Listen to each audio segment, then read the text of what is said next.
এবং কিছু কিছু হাদিসের বর্ণনা অনুযায়ী তারা ভারতও বিজয় করতে পারে। মানুষের মাথায় একটা চিত্র আগে থেকে ঢুকে আছে যে দাজ্জাল যখন বের হবে পৃথিবীতে তখন পুরো পৃথিবী দাজ্জালের কন্ট্রোলে থাকবে। এটা ভুল কথা। দাজ্জাল যখন বের হবে তখন পুরো পৃথিবী মুসলমানদের কন্ট্রোলে থাকবে। মানে মুসলমানেরা বিজয় করে শেষ করে দিবে, সব বিজয় করে ফেলবে। মসজিদে আকসা বিজয়, ইস্তাম্বুল বিজয়, খ্রিস্টানরা তো পরাজিতই হয়ে যাবে, ইতালির রাজধানী রোম বিজয়, ভারত বিজয়, পুরো পৃথিবীতে মুসলমানদের জয় জয়কার থাকবে। হাদিস থেকে আমি যতটুকু চিন্তা ভাবনা করে দেখেছি এটাই বেশি খাপ খায়, এটাই বেশি মিলে যে দাজ্জাল বের হওয়ার পূর্বে, ইমাম মাহদি আসার আগেই, অথবা ইমাম মাহদির সাথী, অথবা ইমাম মাহদি সহ, যেটাই বলেন, দাজ্জাল এবং ঈসা ইসলাম আসার পূর্বে পৃথিবী মুসলমানদের, মসজিদে আকসা মুসলমানদের, তুরস্ক মুসলমানদের, ইতালি, পুরো ইউরোপ মুসলমানদের, ভারত মুসলমানদের, সবই মুসলমানদের। মুসলমানদের বিজয় যখন সর্বোচ্চ স্তরে এবং দাজ্জালের কোনো ষড়যন্ত্র যখন ওর কাজে দিচ্ছে না, দাজ্জালের পক্ষ হয়ে পৃথিবীতে কাজ করবে এরকম কোনো বড় শক্তি আর পৃথিবীতে নাই, এবার নিজেই দাজ্জাল বের হয়ে আসবে। কেননা যারা দাজ্জালের পক্ষ নিয়ে কাজ করতে এরা সব বিপদে পড়ে গেছে, কেননা বিজয় মুসলমানদের হয়ে গেছে। তো ইহুদিরাও এক মাসিহের অপেক্ষা করতেছে, বিপদ থেকে, বিপদে পড়লে বিপদ থেকে বাঁচায় যে সে মাসিহ, মাসিহ দাজ্জাল। খ্রিস্টানেরাও ঈসা মাসিহ, বিপদে পড়লে বিপদ থেকে বাঁচায় যে সেই মাসিহ ঈসা আলাইহিস সালাম বিপদ থেকে বাঁচাবে। খ্রিস্টানেরাও বিশ্বাস করে ঈসা আলাইহিস সালাম আবার আসবে, কিন্তু তারা এটা জানে না যে ঈসা আলাইহিস সালাম মারা যায়নি, জীবিত আছে। আমরা জানি ঈসা আলাইহিস সালাম মারা যাননি, জীবিত আছে। আর তারা মনে করে মরে গেছে, কিন্তু পুনর্জন্ম হয়ে পুনরায় ঈসা আলাইহিস সালাম পৃথিবীতে আসবে, তাদেরকে বাঁচানোর জন্য, খ্রিস্টানদের বাঁচানোর জন্য। তাহলে সারা পৃথিবীর সবাই শেষ জামানার একজন বিশাল মাসিহের অপেক্ষায়। এবং আধুনিক এখনকার বিশ্বের যতগুলো নিউজ চ্যানেল রিপোর্ট, সবগুলোতেই বর্তমান যে যুদ্ধ চলতেছে এই যুদ্ধ নিয়েও এই আলোচনাগুলো আমাদের দেশে নয়, এই অঞ্চলে নয়, ইউরোপ এবং আমেরিকায় আলোচিত হচ্ছে, যারা বিশ্ব শাসন করে তাদের কাছে। তাদের ভাষায় দাজ্জাল হচ্ছে অ্যান্টি ক্রাইস্ট ইংরেজিতে, আর মালহামা হচ্ছে আরমাগেড্ডন, আর জেসাস ঈসা আলাইহিস সালাম উনি আসবেন। অ্যান্টি ক্রাইস্ট না আসলে জেসাস আসবে না। অ্যান্টি ক্রাইস্ট মানে দাজ্জাল। আর অ্যান্টি ক্রাইস্ট ততক্ষণ আসবে না যতক্ষণ না ইহুদিরা জেরুজালেমে একত্রিত হচ্ছে, এটা তাদের বিশ্বাস। ইভাঞ্জেলিক্যাল খ্রিস্টিয়ান যারা ইঞ্জিল কেন্দ্রিক খ্রিস্টান, তাদের বিশ্বাস। তো ফলত তাদেরও ঈসা আলাইহিস সালামকে নিয়ে আসতে হবে, ইহুদিদেরও একজন মাসিহ লাগবে। ফলত সবাই সেইটারকে সামনে নিয়ে কাজ করতেছে যে ওইটা যত দ্রুত ঘটানো যাবে তত দ্রুত মনে করতেছে আমাদের বিজয়। কিন্তু সবার কামনা অনুযায়ী তো কাজ হবে না, সবার চাওয়া অনুযায়ী কাজ হবে না। কেননা সবাই ভুল বুঝবে, ভ্রান্তিতে পা দিবে। কি কি ভ্রান্তিতে পা দিবে বলি? ইহুদিদের আসল মাসিহা যিনি, আসল মাসিহ যিনি, তিনি তো চলেই এসেছেন, কিন্তু তারা তো গ্রহণ করেন। ইহুদিদের প্রকৃত মাসিহ তো ছিল মুহাম্মদ সাল্লাল্লাহু আলাইহি ওয়াসাল্লাম নিজেই। মুহাম্মদ সাল্লাল্লাহু আলাইহি ওয়াসাল্লামের অপেক্ষায় তারা মদিনায় গিয়ে বসে থাকতো, অনেক আগে গিয়ে বসেছিল, ইমান তো আনেনি। তো এরা তো মাসিহকে চিনতে পারেনি। ঈসা আলাইহিস সালাম তো মাসিহ চিনতে পারেনি, ইমান আনেনি, ঈসা আলাইহিস সালামকে হত্যা করার চেষ্টা করেছে, নিকৃষ্ট। তো এই জন্য এদের সঠিক মাসিহ এরা পাবে না। এরা দাজ্জালকেই মনে করবে আমাদের মাসিহ, কিন্তু দাজ্জাল তো হবে ভ্রান্ত। এই জন্য দাজ্জালের অনুসারী কারা হবে? ইহুদিরা। রাসূল সাল্লাল্লাহু আলাইহি ওয়াসাল্লাম বলছেন, ইয়াতবাউ দাজ্জাল ৭০ আলফা ইহুদ মিন আসবাহান। ইরানের ইস্পাহান শহরের ৭০,০০০ ইহুদি দাজ্জালের অনুসারী হবে। তাহলে ইহুদিরা দাজ্জালকে মাসিহ মনে করে দাজ্জালের অনুসারী হবে, কিন্তু দাজ্জাল তো পরাজিত হবে। কিন্তু প্রথম যখন দাজ্জাল আসবে তখন তো সব ক্ষমতা দাজ্জালের হাতে, ফলত যে কেউ পথভ্রষ্ট হয়ে যাবে। তো এই অংশের সামারিটা করি। এই অংশের সামারি হচ্ছে দাজ্জাল এবং ঈসা আলাইহিস সালাম আসার পূর্বে মুসলমানেরা পৃথিবী বিজয় করবে এবং ইহুদি এবং খ্রিস্টানরা বিপদে পড়বে। যেহেতু ইহুদি এবং খ্রিস্টানরা বিপদে পড়বে, বিশেষ করে ইহুদিরা, তো এখন ইহুদিদের বাঁচানোর জন্য দাজ্জাল বের হবে। এবং যেহেতু দাজ্জালের পক্ষে কাজ করার মতো আর পৃথিবীতে কেউ অবশিষ্ট নাই, এই জন্য এবার দাজ্জাল নিজেই বের হবে। দাজ্জাল যখন নিজেই বের হবে তখন এক নিমিষে, এক সেকেন্ডে সকল ক্ষমতা দাজ্জালের কাছে চলে যাবে। মুসলমানেরা হতভম্ব, হতবিহ্বল হয়ে যাবে। আকাশও বৃষ্টি বর্ষণ করে না, জমিনও ফসল উৎপাদন করে না, দুর্ভিক্ষই নিয়তি ঈমান নিয়ে বাঁচার জন্য। তথা সেই সফল যে বলবে আমি মরতে প্রস্তুত কিন্তু ঈমান বিক্রি করতে প্রস্তুত নই। সেই সফল যার একটা টাকার প্রতি অবৈধ লোভ নাই, অবৈধ একটা টাকার প্রতি ন্যূনতম লোভ নাই। আপনি নিজেই নিজের আত্মা এবং নফসকে চেক করেন যে আপনার একটা টাকার প্রতি যদি, অবৈধ টাকার প্রতি যদি ন্যূনতম লোভ থাকে, আপনি দাজ্জালের ফিতনা থেকে বাঁচতে পারবেন না। পরকালে যার বিশ্বাস সর্বোচ্চ পর্যায়ে, পরকালে যার বিশ্বাস সর্বোচ্চ লেভেলে, ও দাজ্জালের ফিতনা থেকে বাঁচতে পারবে। আসহাবুল উখদুদ ওয়াস সামাই যাতিল বুরুজ ওয়াল ইয়াউমিল মাউউদ ওয়া শাহিদু ওয়া মাশহুদ কুতিলা আসহাবুল উখদুদ। ওদের বলা হলো হয় ঈমান না হয় সামনে আগুন, ঝাঁপিয়ে পড়ো। তো ওরা বলল আমরা আগুনেই ঝাঁপিয়ে পড়ব। তো ওরা আগুনে কেমনে ঝাঁপিয়ে পড়বে এটা ছাড়া সম্ভব নয় ঝাঁপিয়ে পড়া, যদি ওই আগুনে জান্নাত না দেখে। আর নিজের বাড়িতে যে এসি রুম আছে ওখানে জাহান্নামের আগুন জ্বলতেছে। তো ওরা এটা বিশ্বাস করে যে আমি যদি আমার এসি রুমে ফিরে যাই ঈমান পরিত্যাগ করে, তাহলে ওই এসিরা বাতাস নয়, এটা জাহান্নামের আগুন। আর যদি সামনের আগুনে ঢুকে যায় তাহলে এটা আগুন নয়, এটা জান্নাত। তো এই সেম ঘটনা তো দাজ্জালের সময় হবে। দাজ্জালের জান্নাতে যে ঢুকবে ও ঢুকে গেল জাহান্নামে, আর দাজ্জালের জাহান্নামে যে ঢুকবে ও ঢুকে গেল জান্নাতে। তাহলে পরকালের উপর ইয়াকিন না থাকলে তো আপনি দাজ্জালের ফিতনা থেকে বাঁচতে পারবেন না। তাহলে এবার দাজ্জালের আবির্ভাবের পর সারা পৃথিবীর সব মুমিন মুসলমান বিপদে, কোনো খাবার নাই, অসহায়, কিচ্ছু নাই। এবার বিপদগ্রস্ত মুমিন মুসলমানদের বাঁচানোর জন্য আসবে ঈসা আলাইহিস সালাতু ওয়াস সালাম। এই হলো প্রেক্ষাপট। তাহলে শুরুতে বিপদে ইহুদি খ্রিস্টানেরা, বাঁচাতে আসবে দাজ্জাল। সব ক্ষমতা তখন দাজ্জালের কাছে। বিপদে এবার মুসলমানেরা। কোন মুসলমানেরা? যারা সব দেশ বিজয় করে শেষ করে দিয়েছে। তুরস্ক বিজয় করেছে, মসজিদে আকসা, ভারত, তারপরে ইতালি, সব বিজয় শেষ করে দিয়েছে। ওরা এখন চরম বিপদে। এবার ওদেরকে বাঁচানোর জন্য আসবে ঈসা আলাইহিস সালাতু ওয়াস সালাম। ঈসা আলাইহিস সালাতু ওয়াস সালামও এমন অলৌকিক ক্ষমতা নিয়ে আসবেন যে তার নিঃশ্বাস যতদূর পর্যন্ত যাবে, নিঃশ্বাসে কাফের মারা যাবে। আল্লাহু আকবার, আল্লাহু আকবার। নিঃশ্বাসের স্পর্শে কাফের মারা যাবে, রাসূল সাল্লাল্লাহু আলাইহি ওয়াসাল্লাম বলেছেন। আর ঈসা আলাইহিস সালাতু ওয়াস সালামের অলৌকিকত্ব এত টপ লেভেলের হবে যে দাজ্জালকে আলাদা করে হত্যা করা লাগবে না। দাজ্জাল যদি শুধু দেখে ঈসা আলাইহিস সালাতু ওয়াস সালামের দিকে, ইয়াজুবু কামা ইয়াজুবুল মা, পানিতে লবণ দিলে যেভাবে গলে যায় সেভাবে গলে যাবে। ছেড়ে দিলে গলেই মারা যাবে, কিন্তু ঈসা আলাইহিস সালাম ছাড়বেন না, নিজে হাতে হত্যা করবেন। যেখানে হত্যা করবেন ওটাও ইসরায়েলের সীমানার মধ্যে। ইসরায়েলের বর্তমান রাজধানী তেল আবিব থেকে অতি নিকটে বাবে লুদ নামক জায়গায় দাজ্জালকে ঈসা আলাইহিস সালাতু ওয়াস সালাম হত্যা করবেন। তো যেই ঈসা আলাইহিস সালাতু ওয়াস সালাম এবং যেই মুমিন মুজাহিদেরা পৃথিবীর সবচেয়ে বড় ফিতনা দাজ্জালকে হত্যা করলো, তাদেরকে এবার আল্লাহ বলবে তোমরা তো এত বড় ফিতনা মোকাবেলা করলা, এখন আমার এমন একদল বান্দা বের হবে, ইয়াখরুজু ইবাদি লা ইয়াদানি লি আহাদিন, কারো পক্ষে সম্ভব নয় যে আমার ওই বান্দাদের মোকাবেলা করে। ঈসা আলাইহিস সালাম এত বড় নবী, তিনি পৃথিবীর সবচেয়ে বড় ফিতনা দাজ্জালকে হত্যা করলেন, তাকে আল্লাহ বলছে তুমিও পারবা না। এখন যারা বের হবে অতএব মুমিন মুজাহিদদের নিয়ে তুমি তুর পাহাড়ে আশ্রয় নাও। তাহলে ঘটনার ক্ষেত্রগুলো দেখেন, তুরস্ক এবং সিরিয়ার সীমান্তবর্তী অঞ্চল, সিরিয়ার রাজধানী দামেস্ক, মসজিদে আকসা, বাবে লুদ যেখানে দাজ্জালকে হত্যা করা হলো, তুর পাহাড়, এই এরিয়াগুলোতেই ঘটনাগুলো ঘটতেছে। শেষ সময়ের ঘটনা এখানেই ঘটবে, শামে ঘটবে।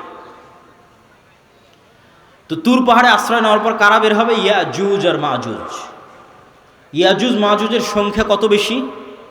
একটা সহিহ হাদিস বলবো আর একটা জয়ীফ হাদিস। সহিহ হাদিসে রাসূলুল্লাহ সাল্লাল্লাহু আলাইহি ওয়াসাল্লাম বললেন যে আদম আলাইহিস সালাতু ওয়াস সালামের পিঠ থেকে আল্লাহ মানুষকে বের করলেন, আদমের সকল সন্তানকে বের করে বলা হচ্ছে প্রতি 1000-এ একজন জান্নাতে, 999 জন জাহান্নামে। এই হাদিস রাসূল সাল্লাল্লাহু আলাইহি ওয়াসাল্লাম সাহাবীদের শোনাচ্ছে। তো প্রতি 1000-এ 999 জন জাহান্নামে, এটা শুনে সাহাবীদের মাথা নষ্ট, যে তাহলে তো আমরা সবাই জাহান্নামে। আদম সন্তানের 1000-এর 999 জন যদি জাহান্নামে যায় প্রতি 1000-এ, তাহলে তো আমরা সবাই জাহান্নামে। তখন মুহাম্মদ সাল্লাল্লাহু আলাইহি ওয়াসাল্লাম সাহাবীদের বলতেছে, হতাশ হয়েও না, এই 999 জনের বেশিরভাগই ইয়াজুজ মাজুজ। এই 999 জনের বেশিরভাগই ইয়াজুজ মাজুজ। তো কতজন জাহান্নামে যাবে ইয়াজুজ মাজুজের বাইরে স্বাভাবিক মানুষের মধ্যে থেকে, এটা তো আমরা জানি না। তো এই জন্য নির্ধারিত করে বলা মুশকিল, কিন্তু এতটুকু অন্তত বোঝা যায়, আইডিয়া করা যায় যে আদম আলাইহিস সালাতু ওয়াস সালাম থেকে নিয়ে কিয়ামত পর্যন্ত যত মানুষ আসবে তাদের কয়েক শত গুণ হচ্ছে ইয়াজুজ মাজুজ।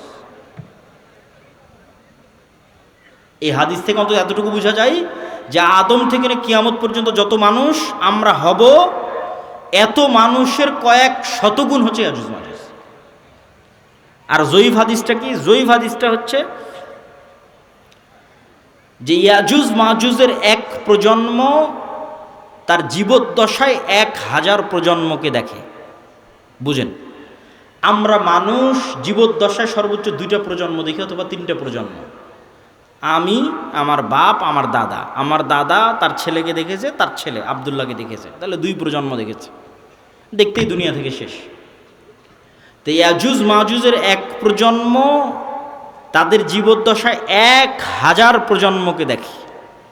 তাহলে কিভাবে তাদের জন্ম বৃদ্ধি হার এবং কিভাবে তাদের বৃদ্ধির হার, এটা সব উলদে আদমের সন্তান।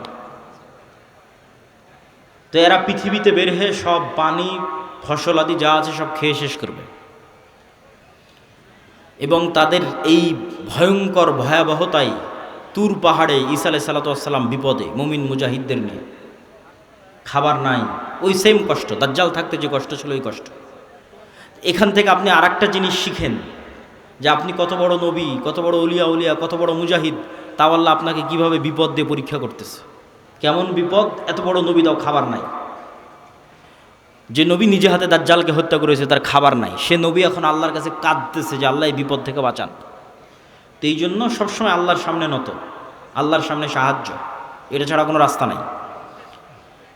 তো ঈসা আলাইহিস সালামের কান্নাকাটি এবং মুমিন মুজাহিদদের কান্নাকাটিতে আল্লাহ সুবহানাহু ওয়া তাআলা ইয়াজুজ মাজুজের শরীরে এক প্রকার পোকামাকড় এবং অসুখ দিবেন। তারা মারা যাবে কেমন করে? হাদিসের বাক্যটা শোনেন, কামাউতি নাফাসিন ওয়াহিদিন। একটা মানুষ মারা গেলে যা হয়, পুরো ইয়াজুজ মাজুজ একসাথে ওইভাবে মারা যাবে, যেন একটা মানুষ মারা গেল। তথা একটা মানুষ মরতে যতটুকু সময় লাগে, পুরো ইয়াজুজ মাজুজ কোটি কোটি হাজার হাজার ওইভাবে একসাথে at a time, at a moment, at a second মারা যাবে। তো এবার ঈসা আলাইহিস সালাতু ওয়াস সালাম জমিনে ফিরে আসবেন, তো জমিনে পা রাখার জায়গা নাই। এত কোটি কোটি মানুষ যদি মরে পড়ে থাকে কি অবস্থা, লাশের দুর্গন্ধ। এবার ঈসা আলাইহিস সালাম আবার আল্লাহর কাছে কান্নাকাটি করবে, দোয়া করবে।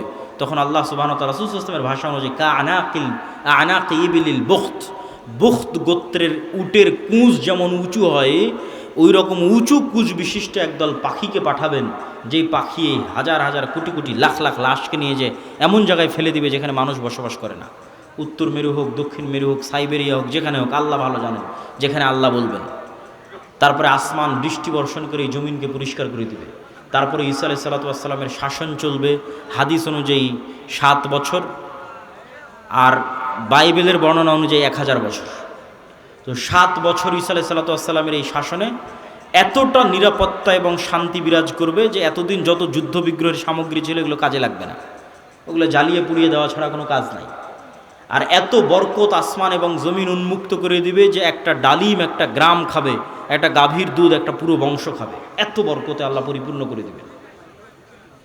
তারপরে এক শীতল বাতাসে মুমিন মুসলিম এবং ঈসা আলাইহিস সালাম সবাই মারা যাবে, শুধু ফাসিক এবং ফাজেরেরা পৃথিবীতে থাকবে।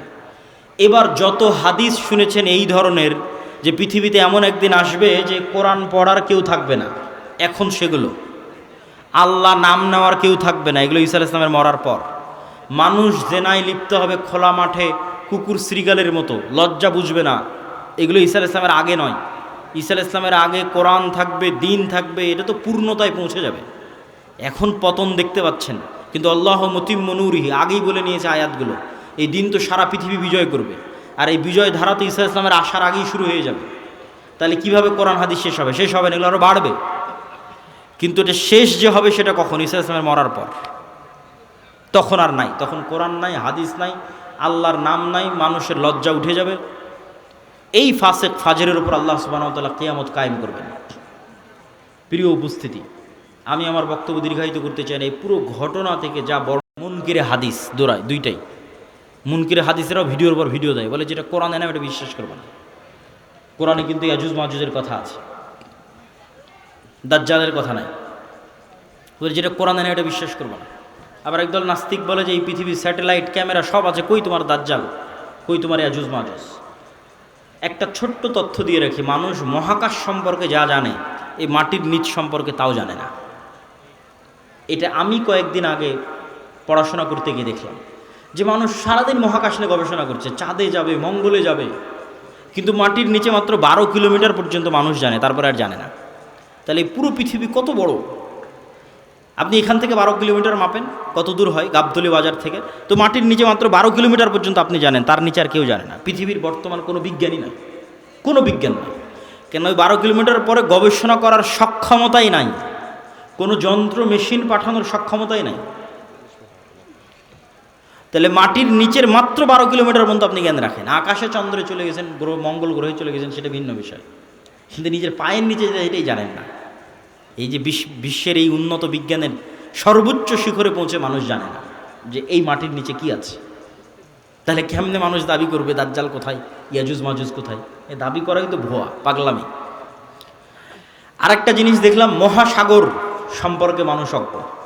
মহাকাশ সম্পর্কে ঠিক আছে অনেক জানতেছে, মহাসাগরে এমন অনেক জায়গা আছে যে জায়গাগুলোতে মানুষ পৌঁছতেই পারে না, যে জায়গাগুলোর উপর দিয়ে বিমানও উড়ে যেতে পারে না, যে জায়গাগুলোতে কোনো জাহাজও অতিক্রম করে না, এরকম অসংখ্য জায়গা আছে। তো সাগর এবং সাগরের নিচে কি আছে, মাটি এবং মাটির নিচে কি আছে, এটা সম্পর্কে আজকের বিশ্ব সবচেয়ে অজ্ঞ, অন্তত মহাকাশের তুলনায়। তো ইন্নাল্লাহ আলা কুল্লি শাইইন কাদির, আল্লাহ সকল কিছুর উপর ক্ষমতাবান। আর কোনোটাই যদি না হয় তো অন্তত একটা উত্তর তো দেওয়াই যায়, যেটা আল্লাহ সুবহানাহু ওয়া তাআলা কোরআন মাজিদে বলছেন যে আল্লাহ 7 আসমান এবং 7 জমিন সৃষ্টি করেছেন, আর 7 জমিনে আল্লাহর আদেশ অবতীর্ণ হয়, কোরআনের আয়াত। 7 জমিনে আল্লাহর, আর সবচেয়ে আরও একটা ভয়ঙ্কর বিষয় যে আল্লাহর আসমান বানাতে যত সময় লেগেছে জমিন বানাতেও তত সময় লেগেছে। 7 আসমান বানাতে যা টাইম 7 জমিন বানাতেও তাই টাইম। তাহলে 7 আসমান কত বড়, 7 জমিন তাহলে কত বড় হতে পারে? এখন ইয়াজুজ মাজুজ আর দাজ্জাল যদি অন্য জমিন থেকে বের হয়ে আসে, এই জমিনে কিছু করার নাই, এটাকে অস্বীকার করতে পারবে না যে না নিশ্চিত নাই। তো অতএব আল্লাহ সুবহানাহু তাআলা সকল কিছুর উপর ক্ষমতাবান। এই জমিনেও থাকতে পারে, এই জমিনের সাগরেও থাকতে পারে, এই জমিনের নিচেও থাকতে পারে, মানুষের জ্ঞান পরিপূর্ণ নয়, অন্য জমিনেও থাকতে পারে, সেখান থেকেও আসতে পারে। এই জন্য সূরা কাহাফ, দাজ্জালের ফিতনা থেকে বাঁচতে সূরা কাহাফ পড়তে বলা হয়েছে। সূরা কাহাফের সব ব্যতিক্রম ঘটনাগুলো দাজ্জালের আসার সাথে মিলবে, দাজ্জালের যুগের যে ফিতনা ওগুলোর সাথে মিলবে। সূরা কাহাফের 4টা ব্যতিক্রম ঘটনা আছে, তার মধ্যে একটা ব্যতিক্রম ঘটনা খিজির আলাইহিস সালামের। কই থেকে আসলো খিজির আলাইহিস সালাম, কোথায় ছিল? বলে মাছ যেখানে জীবিত হয়ে যাবে সেখানে খিজির আছে, তুমি মাছ ভেজে নিয়ে রওনা দাও, যেখানে মাছ জীবিত হয়ে যাবে ওখানে খিজির আছে। তো খিজির আলাইহিস সালাম জিজ্ঞেস করতেছে যে সালাম কিভাবে? মুসা আলাইহিস সালাম সালাম দিচ্ছে, সালাম জান্নাতের সালাম দুনিয়াতে কিভাবে? তো খিজির আলাইহিস সালাম যদি অন্য পৃথিবী থেকে এসে থাকে নিশ্চিত করে, অথবা এই পৃথিবীতেও থাকতে পারে, তো খিজির আলাইহিস সালামকে যদি আল্লাহ সুবহানাহু ওয়া তাআলা আড়ালে রাখতে পারে, দাজ্জাল এবং ইয়াজুজ মাজুজকেও আল্লাহ সুবহানাহু ওয়া তাআলা আড়ালে রাখার সক্ষমতা আছে।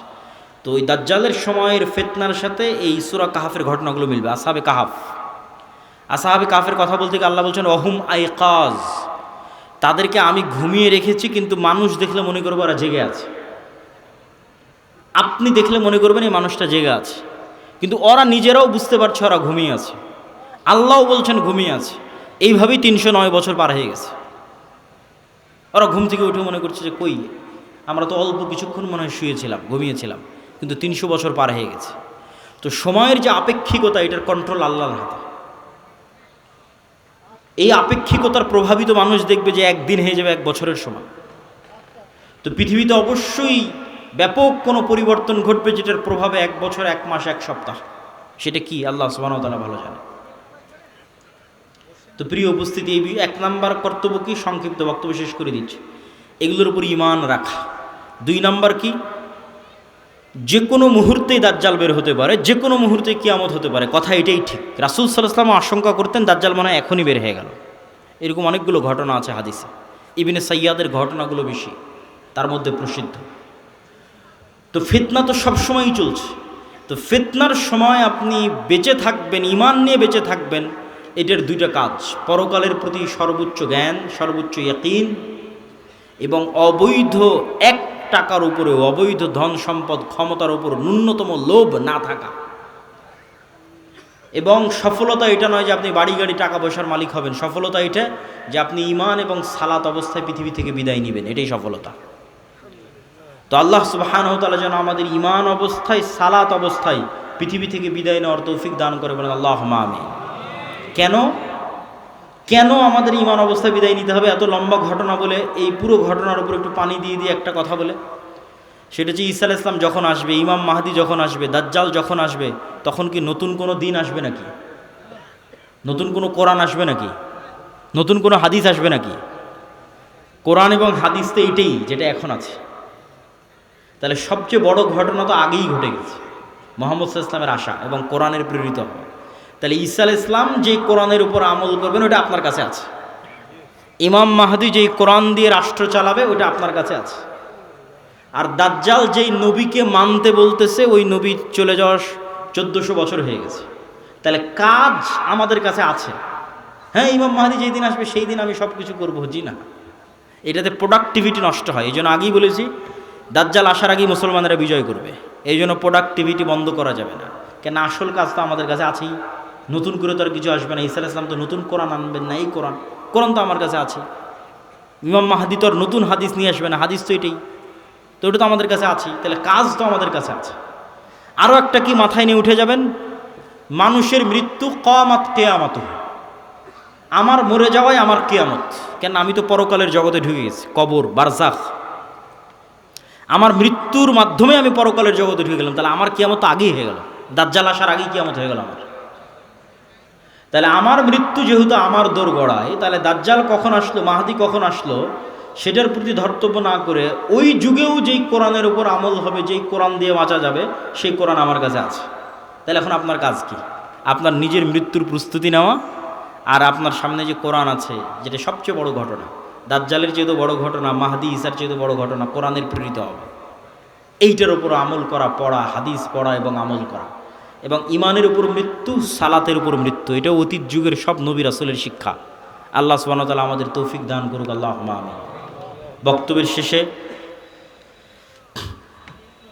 বৈঠকি দানের আহ্বানের পাশাপাশি দুটো জরুরি কথা।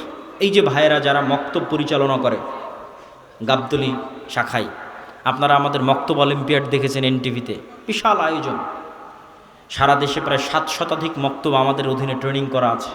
এখনও ট্রেনিং চলতেছে রাজশাহী জামিয়া সালাফিয়াতে, নতুন 30-40টা মক্তবের, এরকম প্রতিনিয়ত ট্রেনিং চলতেই থাকে। তো এই যে প্রায় 30,000 ছাত্রছাত্রী এই 700টা মক্তবে অধ্যয়ন করে, পড়াশোনা করে। তো এই যে কোরআনের শিক্ষা, কোরআনের জ্ঞান আমরা ছড়িয়ে দিচ্ছি, এই মসজিদ, এই মক্তবগুলো থেকেই কিন্তু খেলাফা প্রতিষ্ঠিত হবে। শেষ জামানায় যারা ইসলামকে বিজয় করবে তারা বের হয়ে আসবে। যে মূর্তির ইবাদত করতো অথবা এখনও করে, তাদের সাথে কোরআনের যে তর্ক বিতর্ক, ওই তর্ক বিতর্কের মানদণ্ড হচ্ছে তোমরা যেই সমস্ত বাতিল ইলাহের পূজা করো, এদের রব হওয়ার ক্ষমতা নাই।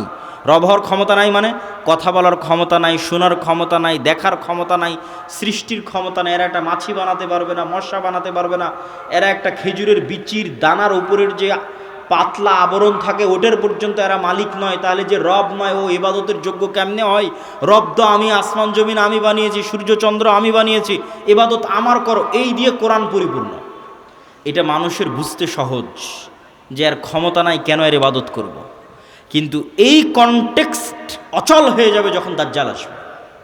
কেন দাজ্জাল রব যা যা করতে পারে তার প্রায় সব কিছুই করে দেখাবে। এই জন্য দাজ্জালের ফিতনা সবচেয়ে ভয়াবহ, ভয়ঙ্কর ফিতনা। মা কালী, মা দুর্গা আর শাহজালাল আর শাহপরাণ, যাদেরই মানুষ আল্লাহ বাদ দিয়ে ইবাদত করছে, আর ঈসা আলাইহিস সালাতু ওয়াস সালাম আর মারিয়াম আলাইহিস সালাতু ওয়াস সালাম আর যাদেরই ইবাদত করছে, তারা কেউ এখন আপনাকে দেখাতে পারবে না যে আমি আকাশকে আদেশ দিলাম আকাশ বৃষ্টি বর্ষণ করবে। আমি জমিনকে আদেশ দিলাম জমিন ফসল উৎপাদন করবে, জান্নাত দেখালাম জান্নাতে ঢুকে যাও, জাহান্নাম দেখালাম জাহান্নামে ঢুকে যাও, মৃতকে জীবিত করে দিলাম। এইরকম একচ্ছত্র কন্ট্রোল যা একমাত্র রবের থাকে তার কারণ নাই, ফলত ওদেরকে বাতিল ইলাহ প্রমাণ করা সহজ। কিন্তু যখন একজন সত্যি সত্যি এগুলো আপনাকে করে দেখাবে তখন আপনি ঈমান ধরে রাখতে পারবেন না, অনেকগুলো কারণে। এক নাম্বার কারণ, যারা ধরেন আগে থেকেই শক্তিশালী কোনো কিছু দেখলেই আরে বাবা এ তো অনেক বড় উলিয়া উলিয়া কবিরাজ, অনেক কিছু করতে পারে, দেখলেই যাদের অন্তরে ভয় ঢুকে যায়, মনে হয় না এর কাছে মনে হয় কোনো ক্ষমতা আছে, এরা তো এমনি দাজ্জালের পূজা করবে। যারা যুগ যুগ মূর্তির পূজা করেছে, মাজারের পূজা করেছে, এদের বাধা হবে না। ওরা দাজ্জালের ক্ষমতা পাওয়ার দেখে মনে করবে অনেক বড় উলিয়া আল্লাহ চলে এসেছে, অনেক বড় কারামতে আউলিয়া চলে এসেছে, অতএব এখন আর ইবাদত করো, এখন আর পূজা করলে সমস্যা নেই। তো একদল তো এমনি পথভ্রষ্ট হয়ে যাবে। আরেক দল মানুষ থাকে যারা মোটামুটি আল্লাহর উপর ঈমান রাখে, কিন্তু ইস্তেকামা, ঈমানের উপর ইস্তেকামার জন্য সবর লাগে, সবর করার ক্ষমতা এবং সাহস এদের নাই। এদের দেখবেন এখন দুনিয়াবি ক্ষমতা যাদের কাছে, ওদের ওখানে গিয়ে সিজদা দিচ্ছে। আজ থেকে 6-7 মাস আগে 16 বছর যাদের কাছে ক্ষমতা ছিল ওদের কাছে গিয়ে সিজদা দিয়েছে। ক্ষমতার বাইরে এরা চিন্তা করতে পারে না। ক্ষমতা যেখানে, এদের কেবলা এবং মারকাজ সেখানে। এবং আপনি যদি নিজের জায়গায় দাঁড়িয়ে চিন্তা করেন, আজকে তেলের যে সংকট, আমি দাজ্জালের ফিতনার ভয়াবহতা বোঝানোর জন্য আপনাকে বলতেছি, তেলের যে সংকট মাঝে মধ্যে আমার মনে হয় আল্লাহ আমাদের ফিতনা থেকে হেফাজত করুক, যে এখন যদি কেউ এসে বলে আব্দুল্লাহ তোমার গাড়িতে তো তেলের দরকার, তো এইটা করলে তোমাকে তেল দেওয়া হবে, ধরো তুমি আর 500 টাকা বেশি দিলে তেল দিয়ে দেবো, বা তুমি এই অপরাধটা করলে তোমাকে তেল দিয়ে দিব। তো কত মানুষ হল ঠিক আছে ভাই সমস্যা নেই, আমার গাড়িতে তেল দেন আমি করে দিচ্ছি। যেমন কোনো একটা দেশকে যদি বলা হয় যে সব তেলের কন্ট্রোল আমার হাতে, এটা করো তেল পাবা, নাহলে কিন্তু আবাদও বন্ধ হয়ে যাবে। আমরা মনে করি তেল মানে দিয়ে শুধু গাড়ি চলে, পেট্রোকেমিক্যাল থেকে সকল সার উৎপাদন হয়, সব কোনো সারই আর তৈরি হবে না। তো সার না হলে আপনি চাষ করবেন কি দিয়ে? স্যালো মেশিন স্টার্ট না দিলে পানি তুলবেন কোথায় থেকে? তো তেল মানে শুধু গাড়ি নয়, সবই, এখনকার আধুনিক সভ্যতার সবই তেল। তা আমি তেল দিব না আপনাকে, তা আপনিও বুঝতে পারছেন যে আপনি সবই করে ফেলবেন তেল নেওয়ার জন্য। তো কোরআন এবং হাদিসে তো এর চেয়ে বড়টা বলা আছে, তেলের কথা বলা নাই, সরাসরি আকাশের বৃষ্টির কথা বলা আছে, জমিনের ফসলের কথা বলা আছে ডাইরেক্ট, যে দাজ্জাল ইরাক এবং শাম এই দুই দেশের মধ্যের সীমানা দিয়ে যেতে থাকবে।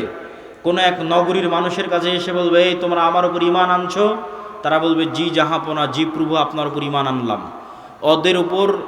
ওদের জন্য দাজ্জাল টাকা পয়সা ধন দৌলত রুজি রুটির এত বড় ব্যবস্থা উন্মোচন করে দিবে যে মৌমাছির ঝাঁক যেভাবে মধুর পিছনে ছুটে, ধন সম্পদ টাকা পয়সা ওই শহরের মানুষের পিছনে ওইভাবে ছুটবে।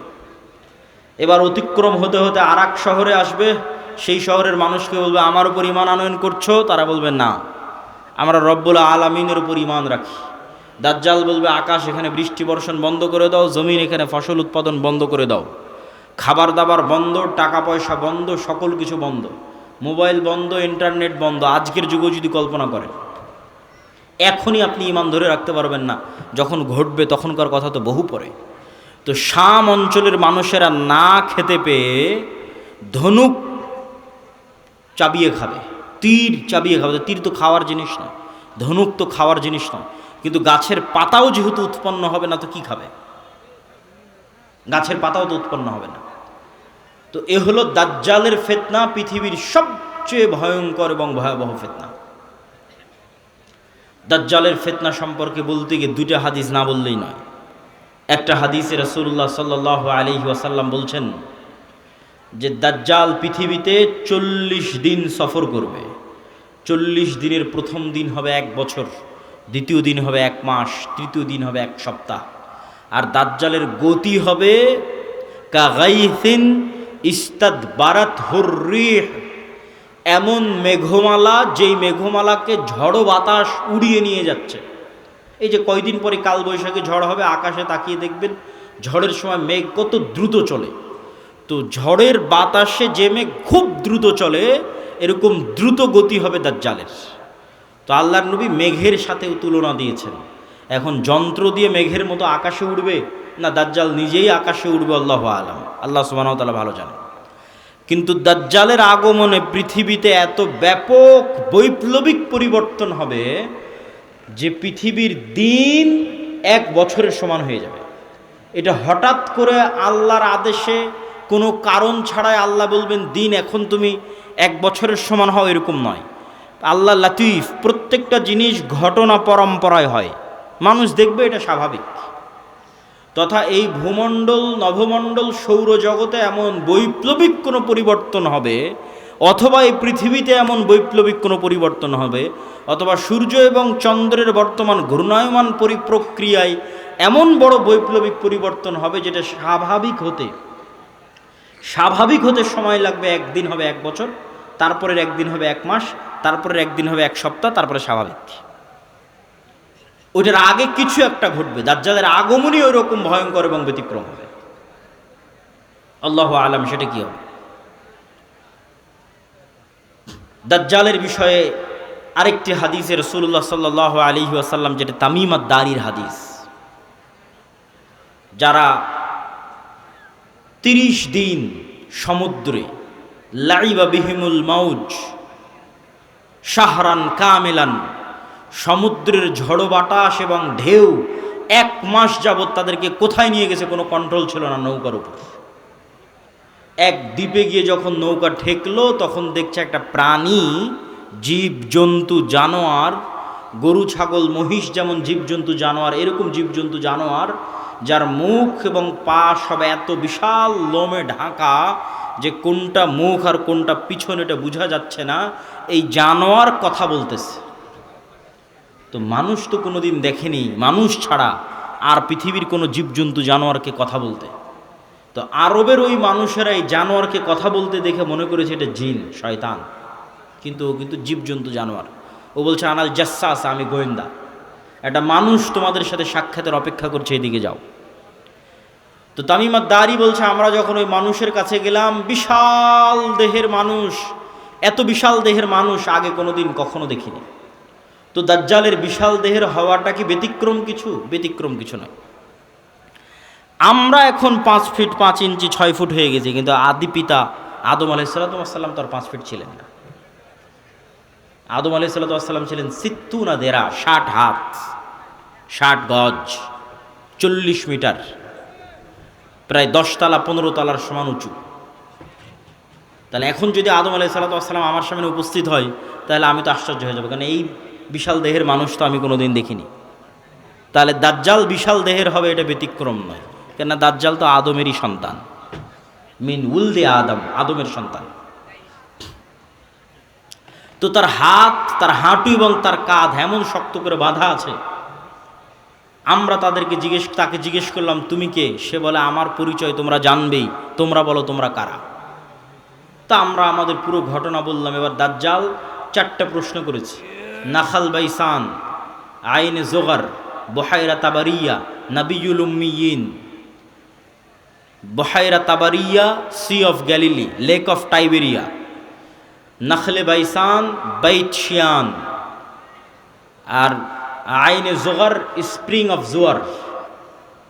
আর নাবিয়ুল উম্মিয়িন, পড়ালেখা জানে না, লিখতে জানে না, পড়তে জানে না, এমন নবী। আমাদের নবী মুহাম্মদ সাল্লাল্লাহু আলাইহি ওয়াসাল্লাম লিখতেও জানতেন না, পড়তেও জানতেন না। উনি দেখে যে পড়বেন এটা জানতেন না, কোরআন মুখস্থ করেছিলেন। প্রিয় উপস্থিতি, তো দাজ্জাল তাদেরকে এই যে 4টে জিজ্ঞেস করলো, 4টে জিজ্ঞাসার প্রথম 3টে জিজ্ঞাসার সাথে পানি কানেক্টেড আছে, পানি এবং চাষ কানেক্টেড আছে। সি অফ গ্যালিলি, পানির উৎস, বহাইরা তাবারিয়া, ইসরায়েলের সীমানার মধ্যে। এখন এটা ইসরায়েলের সীমানার মধ্যে। বাইবেলের প্রফেসি অনুযায়ী তথা বাইবেলের বর্ণনা অনুযায়ী ঈসা আলাইহিস সালাম যত মোজেজা দেখাতেন সব এই সাগরে, এই সাগরের আশেপাশে, এই লেক, এই হ্রদ, এই খালের আশেপাশে। তো দাজ্জাল বলছে একদিন এখানে পানি থাকবে না। এখন পানি দাজ্জাল আসার আগেই শেষ হবে সেটা ঠিক না, আসলে না, দাজ্জাল আসার শেষ হবে না।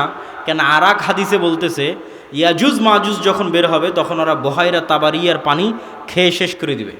খেয়ে শেষ করে দিয়ে অন্যদিকে আগাবে পানি শেষ করার জন্য। তাহলে পানি যদি দাজ্জাল আসার আগেই শেষ হয়, তাহলে ইয়াজুজ মাজুজ আবার কোথায় পানি পাবে? এটাও তো একটা প্রশ্ন। কিন্তু দাজ্জাল বলছে এখানে একদিন পানি থাকবে না। তার মানে কি ইয়াজুজ মাজুজ এসে শেষ করবে ওটার ভবিষ্যৎবাণী, না দাজ্জাল আসার আগেই শেষ হবে? মানে অনেকেই দেখি এখন খুঁজে যে বহেরা তাবারেতে পানি শেষ হচ্ছে কিনা, সেটার জন্য বলতেছে যে পানি যে দাজ্জাল আসার আগেই শেষ হবে এটা মনে করাটা একদম 100% ঠিক এটা বলা যাবে না। কেন আর এক হাদিসে কি বলা হচ্ছে, ইয়াজুজ মাজুজ এসে বহেরা তাবারের পানি খেয়ে নেবে। তো বলে এখানে একদিন পানি থাকবে না। 2 নম্বর কি, নাখাল বাইসান, বাইসানের খেজুর বাগান, এটাও ইসরায়েলের একটা বড় শহর, বাইত শিয়ান। বলে এখানে কি মানুষ খেজুর চাষ করে? তো বলে করে। তো বলে এখানে একদিন পানিও থাকবে না, খেজুর চাষের ব্যবস্থাও থাকবে না।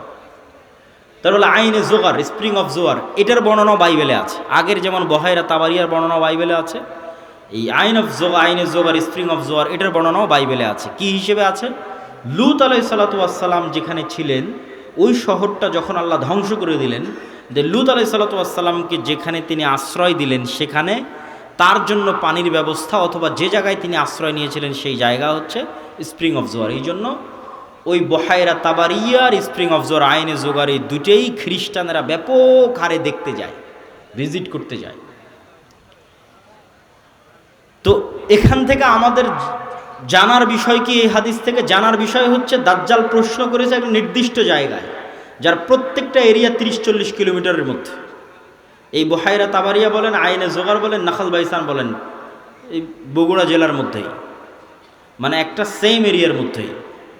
তথা কিয়ামতের পূর্ব মুহূর্তের ফিতনার বর্ণনাগুলো নিশ্চিতভাবে কিয়ামতের পূর্ব মুহূর্তে যা যা হবে এগুলো মক্কা মদিনার বাইরে, মক্কা মদিনায় হবে না। মক্কা মদিনা ফিতনা মুক্ত থাকবে।